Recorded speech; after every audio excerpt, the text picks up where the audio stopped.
Cabin mate 24 hours study hall and work space mobile app download చేసుకుని ఇప్పుడే మీ cabin book చేసుకోండి. 9 నెలలుగా అంతరిక్ష కేంద్రంలో చిక్కుకున్న భారత సంతతి వ్యోమగామి సునీత విలియమ్స్ భూమి మీదకు వచ్చేందుకు ఎట్టకేలకు లైన్ క్లియర్ అయింది.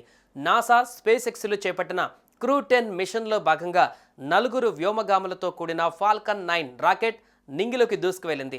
భారత కాలమానం ప్రకారం శనివారం తెల్లవారుజామున 4:33 అమెరికాలోని కెన్నడీ స్పేస్ సెంటర్ నుంచి నింగిలోకి వెళ్ళింది.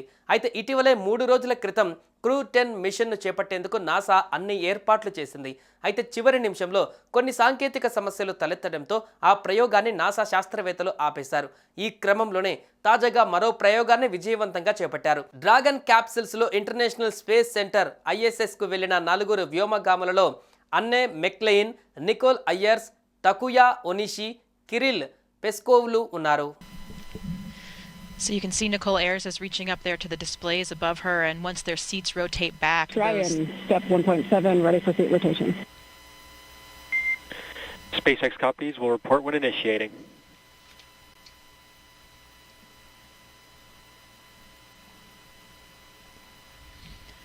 So once they rotate back, they'll have Anne and Nicole will have a direct view of those control panels that will be right in front of their faces. We can just kind of see the top of it there. That's where Nicole was reaching up. గత 9 నెలలుగా Sunitha Williams Butch Wilmore అంతరిక్ష కేంద్రంలోనే ఉంటున్నారు. 2024 June 5వ తేదీన ప్రయోగించిన Boeing వ్యోమ నౌక star లైనర్లో వారిద్దరూ ISSకు చేరుకున్నారు. అయితే వెళ్ళిన వారం రోజులకే వారు భూమి మీదకి రావాల్సి ఉండగా స్టార్ లైనర్లో సమస్యలు తలెత్తాయి. దీంతో వారిద్దరిని తీసుకురాకుండానే ఆ స్టార్ లైనర్ తిరిగి భూమిపైకి వచ్చింది. అప్పటి నుంచి సునీత విలియమ్స్ బచ్ విల్మోర్లను తీసుకురావడానికి ఎన్నో ప్రయత్నాలు జరిగినా ఫలించలేదు. ఇప్పుడు 9 నెలల తర్వాత 4 వ్యోమగాములను ISSకు పంపించడంతో వారు రావడానికి లైన్ క్లియర్ అయింది. దీంతో వారిద్దరూ ఎప్పుడెప్పుడు భూమి మీదకి వస్తారా అనే ఉత్కంఠ నెలకొంది.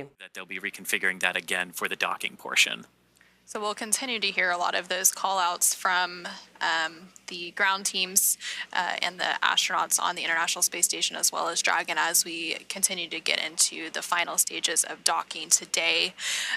Right now, Dragon is about 310 meters away from the International Space Station and continuing to fly in to make its final approach and docking. So it's getting pretty close now. And there you're continuing to see if you... Sunitha బుచ్చులను తిరిగి తీసుకువచ్చే బాధ్యతలను America అధ్యక్షుడు Donald Trump Elon మస్క్కు అప్పగించారు. సునీత 9 నెలలకు పైగా అంతరిక్షంలో ఉంది. దీంతో ఆమె అంతరిక్షంలో ఎక్కువ కాలంగా ఉన్న మొదటి మహిళగా నిలిచింది.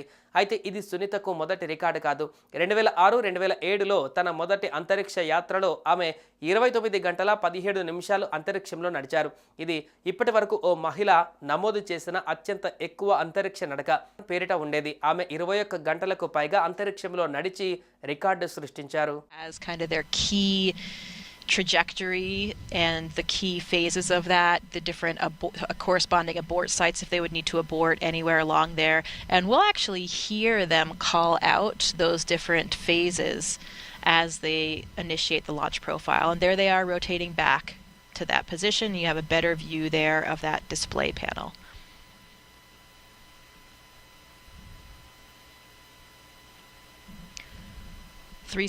అయితే మైక్రోగ్రావిటీ ఉండే పరిసరాలలో సునీత విలియమ్స్ 9 నెలలుగా ఉండడంతో ఆమె ఆరోగ్యం పైన ఆందోళన వ్యక్తమవుతుంది. సునీత విలియమ్స్ కు తీవ్రమైన ఎముక సాంద్రత తగ్గింది. అలాగే కంటి సమస్యలు, శరీరంలో బలహీనతతో ఆమె బాధపడుతున్నట్లు తెలిసింది.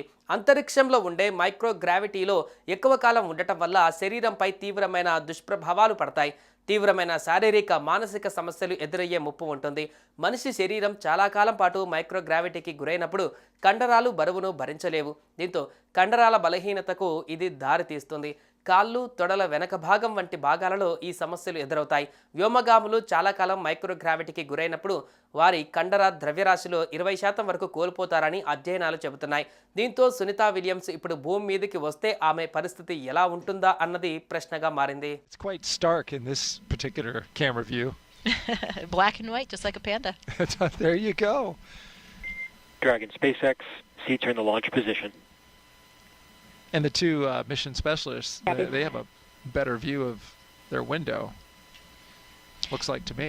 Yeah, that's one of the big differences. So, as I mentioned, I flew on a Soyuz, and the Soyuz has a fairing covering it for liftoff. So the windows essentially are covered until you jettison that fairing. Dragon does not have that. So these astronauts will actually be able to see their ascent away from the launch pad. And I've heard that that is incredibly beautiful, a very cool thing to see as you're lifting off. Suman టీవీలో మీ personal and business promotions కోసం కింది నెంబర్కి contact చేయండి.